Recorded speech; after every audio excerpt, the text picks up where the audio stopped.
Lockdown को extend करा जाए 16 जुलाई पर्यंत एंड एथर किसी रिलैक्सेशन मध्य दिया बारिपदारे इनफैक्ट मयूरभंज जिले में 6 AM to 2 PM पर्यंत दुकान खोला रहिबा एंड एथर सबू टाइप रो दुकान खोला रही पारे।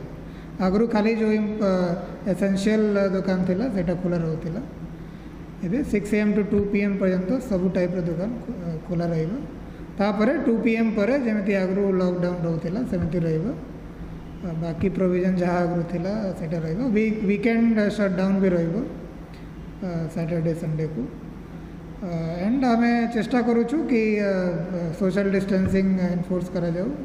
लोग मैंने मास्क पिंधतु जेहेतु केस कमी जाए बट स्टिल आमको अलर्ट रहिबार अछि एंड सजग रहिबार अछि एंड समस्त सहयोग रे आमे भल भाव रे स्थिति को सामना करिबु।